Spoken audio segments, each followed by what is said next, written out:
નમસ્કાર મિત્રો, આજે આપણે કેટલાક વિશિષ્ટ સંકીર્ણના ચુંબકીય ગુણધર્મ, એનું સંકરણ, એના આકારની આપણે ચર્ચા કરીશું. મિત્રો, અગત્યની નોંધ છે કે ડી કક્ષકોમાં જ્યાં સુધી 3 ઇલેક્ટ્રોન હોય, જેવા કે Ti+3, વેનેડિયમ+3 અને ક્રોમિયમ+3 માં આ જે આયનો છે એમાં અષ્ટફલકી રચના કરવા માટે ડી કક્ષકની જરૂર પડે. પણ ડી કક્ષકની જરૂર હોય તો એક 4s ખાલી કક્ષક, 3 4p ખાલી કક્ષક અને 2 3d કક્ષક. પણ મિત્રો, આ આયનમાં અગાઉથી જ 3d કક્ષક ખાલી હોય છે. એટલે 3d કક્ષક ખાલી હોવાથી એમાં ઇલેક્ટ્રોનની ફેરબદલ થતી નથી. માટે આવા પ્રકારના સંકીર્ણમાં હંમેશા પ્રબળ લિગેન્ડ હોય કે નિર્બળ લિગેન્ડ, પરંતુ હંમેશા D2sp3 જ સંકરણ થાય. અગાઉ ડી કક્ષક ઇલેક્ટ્રોનથી પૂર્ણ ભરેલી હતી, એટલે એ લિગેન્ડના પ્રકાર ઉપર એનું સંકરણ આધાર રાખે. પ્રબળ લિગેન્ડ હોય તો D2sp3, નિર્બળ લિગેન્ડ હોય તો sp3d2. પણ ક્યારે? કે ડી કક્ષક ઇલેક્ટ્રોનથી પૂર્ણ ભરાયેલી હોય ત્યારે. અહીંયા ડી કક્ષક ઇલેક્ટ્રોનથી પૂર્ણ ભરાયેલી નથી, અગાઉથી જ ડી કક્ષક 2 ખાલી હોય છે. દાખલા તરીકે લઈએ ટિટેનિયમ, પરમાણુ ક્રમાંક 22, ઇલેક્ટ્રોન રચના લઈએ 4s2 3d2.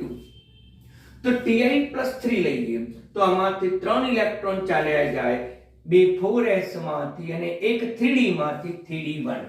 આ આયનની ઇલેક્ટ્રોન રચનાથી. હવે એનાથી બનતા વિવિધ સંકીર્ણો, આ L6 એટલે કે 6 ચવર્ગાંક ધરાવતા સંકીર્ણો.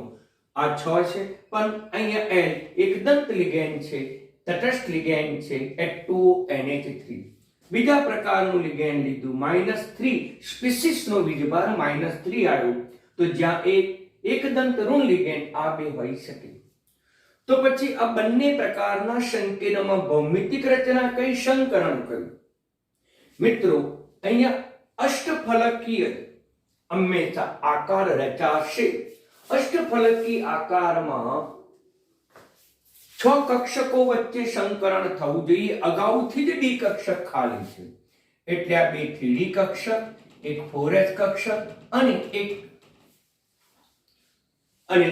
4p કક્ષકો, આની વચ્ચે સંકરણ થશે અને D2sp3 સંકૃત કક્ષક પ્રાપ્ત થશે.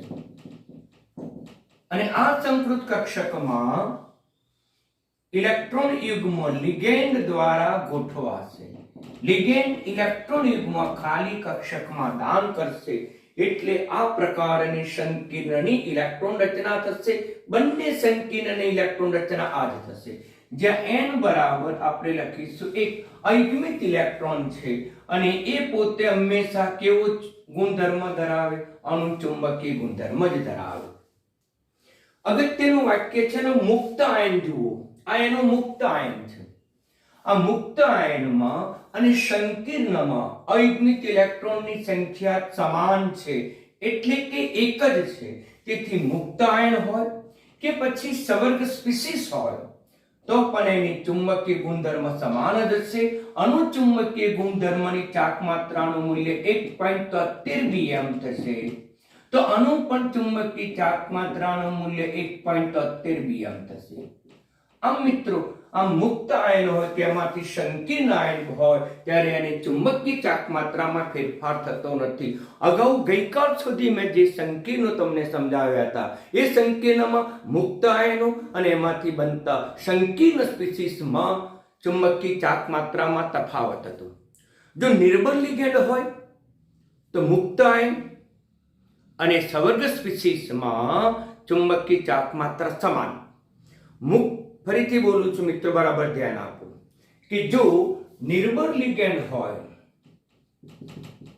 નિર્બળ લિગેન્ડ, તો મુક્ત આયન અને તેમાંથી બનતા સવર્ગ સ્પીસીસ મુક્ત આયન અને સવર્ગ સ્પીસીસ ની ચુંબકીય ચાક માત્રા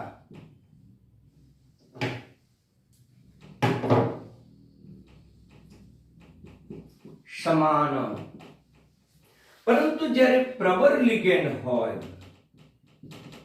પ્રબળ લિગેન્ડ, ત્યારે તેનો મુક્ત આયન અને તેમાંથી બનતો સવર્ગ સ્પીસીસ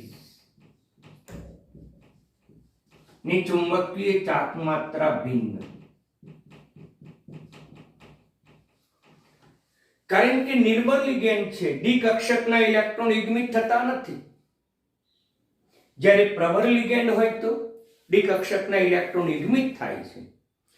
એટલે પ્રબળ લિગેન્ડ હોય તો આ ડી કક્ષકની અંદર જે 5 ઇલેક્ટ્રોન છે એ 5 ઇલેક્ટ્રોન યુગ્મિત થવા પ્રયત્ન કરશે. આ મુક્ત આયનમાં, પરંતુ જ્યારે પ્રબળ હોય ત્યારે, લિગેન્ડ પ્રબળ હોય ત્યારે આ 5 ડી કક્ષકોની ઇલેક્ટ્રોનની ગોઠવણી બદલાઈ જાય. આમાં 5 યુગ્મિત ઇલેક્ટ્રોન હતા, આમાં એક, એટલે જે સવર્ગ સ્પીસીસ હોય એ સવર્ગ સ્પીસીસની ચુંબકીય ચાક માત્રા અને મુક્ત આયનની ચુંબકીય ચાક માત્રા ભિન્ન હોય છે. જ્યારે નિર્બળ લિગેન્ડ હોય તો મુક્ત આયનની જે ચુંબકીય ચાક માત્રા છે તે તેના સવર્ગ સ્પીસીસની ચુંબકીય ચાક માત્રા જેટલી જ બનશે. આ વસ્તુ ધ્યાનમાં રાખજો. પરંતુ અહીંયા તો પ્રબળ લિગેન્ડ હોય કે નિર્બળ લિગેન્ડ હોય તો પણ એની ચુંબકીય ચાક માત્રા સમાન હોય છે. મુક્ત આયન હોય કે એમાંથી સવર્ગ સ્પીસીસ બને તો પણ એની ચુંબકીય ચાક માત્રા સમાન હોય છે. અને આ બધા જ સ્પીસીસ એ હંમેશા અણુચુંબકીય ગુણધર્મ જ ધરાવે છે. દાખલા તરીકે બીજું લઈએ આપણે વેનેડિયમ.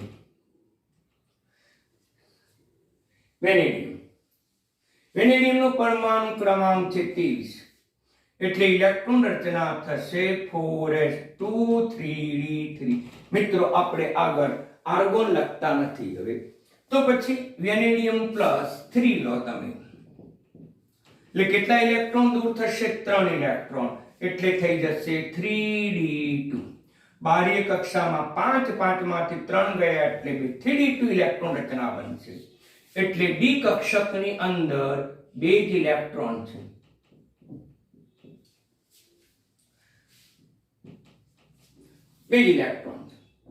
હવે એમાંથી આ પ્રકારનું પણ સંકીર્ણ બની શકે, આ પ્રકારનું પણ સંકીર્ણ બની શકે. દાખલા તરીકે વેનેડિયમ L6+3 અથવા વેનેડિયમ A6-3, જ્યાં L એકદંત તટસ્થ લિગેન્ડ, જ્યાં A એકદંત ઋણ લિગેન્ડ. આ બંને પ્રકારની સંકીર્ણની ભૌમિતિક રચના જોઈએ તો બંધ 6 રચાય છે, એટલે અષ્ટફલકીય સંકીર્ણ જ હશે. અને એમાં સંકરણ DsP3 જ થશે, કારણ કે એના સંકીર્ણની જો તમે રચના લો, ઇલેક્ટ્રોન રચના,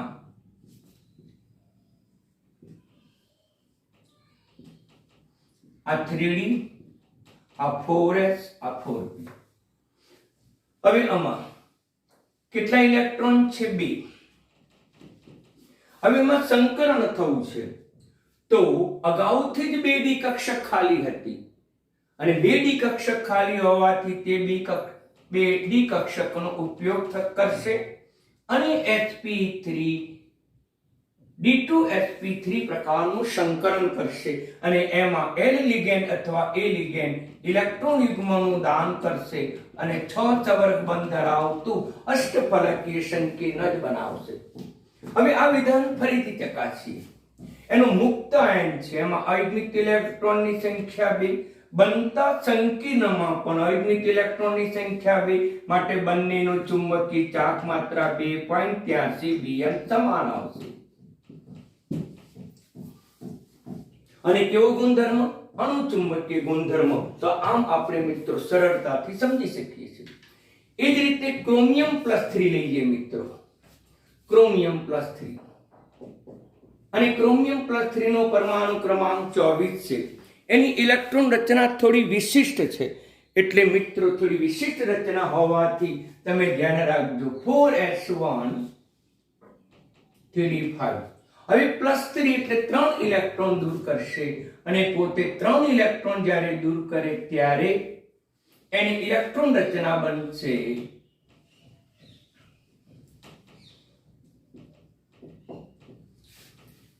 3d3. એક s માંથી બે d માંથી એટલે 2d માંથી જાય એટલે 3 બાકી રહે તો અહીંયા ઇલેક્ટ્રોન રચના 3 થશે. હવે એના સંકીર્ણો આપણે લખીએ ગમે તે Vl6 સોરી Cl આ પ્રકાર. તો બંને પ્રકારના સંકીર્ણની ભૌમિતિક રચના અને સંકરણ. તો મિત્રો 3d માં કેટલા ઇલેક્ટ્રોન હતા? તો 3 ઇલેક્ટ્રોન હતા. તો 3d માં 3 ઇલેક્ટ્રોન આવ્યા d2sp3 અને આમાં અગાઉથી જ 2d કક્ષકો મુક્ત ખાલી હતી. તેથી એક ખાલી 2d કક્ષકો, એક 4s અને 3 4p કક્ષકોનો ઉપયોગ થાય છે અને તેથી d2sp3 પ્રકારનું જ સંકરણ આપણને પ્રાપ્ત થાય છે. પરંતુ ચુંબકીય ગુણધર્મ મુક્ત આયન લો તેમાં n બરાબર 3 છે. 3 અયુગ્મિત ઇલેક્ટ્રોન છે જ્યારે આમાં પણ 3 અયુગ્મિત ઇલેક્ટ્રોન છે માટે n બરાબર 3. બંનેનું ચુંબકીય ગુણધર્મો નું જે મૂલ્ય આવશે એ 3.87 આવે. મારી ભૂલ છે. 3.87 bm આવશે અને બંને કેવા? અનુચુંબકીય. એટલે આ વિધાન બરાબર સમજી લેજો. પરંતુ જો ક્રોમિયમ +2 હોય તો શું થશે વિચારો.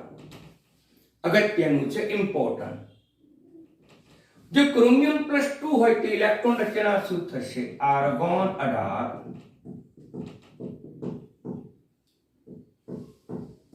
બે ઇલેક્ટ્રોન દૂર થશે, એક 4s માંથી એક 3d માંથી 3d4. એટલે આની ઇલેક્ટ્રોન રચના આ પ્રકારે થશે.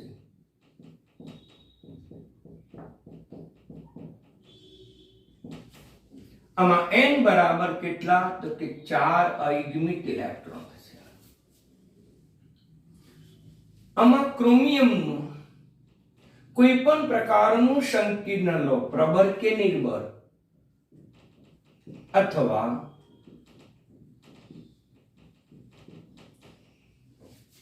ધ્યાન આપવું પ્રબળ કે નિર્બળ લો, કોઈ પણ પ્રકારનું સંકીર્ણ તમે લો. જો તમે તટસ્થ લેશો તો આનો ઓક્સિડેશન +2 બનશે અને આનો +2 છે, -1 છે એટલે અહીંયા બનશે -4. વિજભાર પણ લખ્યા, સવર્ગ સ્પીસીસ નો વિજભાર છે. હવે બરાબર ધ્યાન આપો મિત્રો. 6 સવર્ગાંક છે એટલે આમાં સંકરણ થવા માટે ડી કક્ષકની જરૂર છે. sp3d2 થાય અથવા d2sp3 થાય. પરંતુ મિત્રો અહીંયા એક ડી કક્ષક ખાલી છે અને ખાલી હોવાથી એનો ઉપયોગ થાય છે અને તેથી જ્યારે પણ એ પોતે પ્રબળ લિગેન્ડ કે નિર્બળ લિગેન્ડ સાથે જોડાય છે ત્યારે એક ઇલેક્ટ્રોન યુગ્મિત થઈ જાય છે અને એક ઇલેક્ટ્રોન યુગ્મિત થવાથી આ 2d કક્ષક ખાલી બની ગઈ અને ખાલી કક્ષક બનવાને પરિણામે આપણને આ dsp2 સંકરણ જોવા મળે. આ 3d કક્ષક છે, આ 4s છે, 4p. આમ આપણને sp3 સંકરણ dsp2 સંકરણ જોવા, આ સંકરણ જોવા ન મળે, d2sp3 સંકરણ જ જોવા મળે. હવે 6 કક્ષકો ખાલી છે, એમાં લિગેન્ડ ઇલેક્ટ્રોન યુગ્મનું દાન કરશે. હવે આના માટે આ વિધાન લાગુ નહીં પડે, પણ આ તો લાગુ પડશે, કારણ કે આમાં 4 યુગ્મિત ઇલેક્ટ્રોન છે જ્યારે આ રચનામાં બે અયુગ્મિક ઇલેક્ટ્રોન છે, માટે ક્રોમિયમ +2 આયન ધરાવતા સંકીર્ણમાં મુક્ત આયનમાં 4 અયુગ્મિક ઇલેક્ટ્રોન છે, જ્યારે એમાંથી બનતા સવર્ગ સ્પીસીસમાં 2 અયુગ્મિક ઇલેક્ટ્રોન છે. તેથી આનું મૂલ્ય 4.90 bm થશે, જ્યારે આનું મૂલ્ય થશે 2.83 bm. આમ બંનેના ચુંબકીય ગુણધર્મો બદલાઈ જાય છે. એટલે 4 ડી ની અંદર 4 ઇલેક્ટ્રોન કે તેથી વધુ હોય ત્યારે પ્રબળ લિગેન્ડ જોડાય ત્યારે મુક્ત આયનની ચુંબકીય ચાક માત્રા અને એમાંથી બનતા સંકીર્ણની ચુંબકીય ચાક માત્રામાં તફાવત છે. પરંતુ જ્યારે આ પ્રકારનું સ્પીસીસ હોય Ti+3 V+3 અને ક્રોમિયમ +3 ત્યારે એમાં આપણને ડી કક્ષક ના ઇલેક્ટ્રોન ઓછા હોવાથી આમાં D1 છે, આમાં D2 છે, આમાં D3 છે. અને ઓછા હોવાથી ડી કક્ષકના ઇલેક્ટ્રોનની ફેરબદલ થતી નથી. 3D કક્ષક ખાલી હોય છે, તેથી આ જ સંકરણ થાય. યાદ રાખજો મિત્રો. તો આમ આ અગત્યનું હતું, જે બરાબર તમે સમજીને તૈયાર કરજો.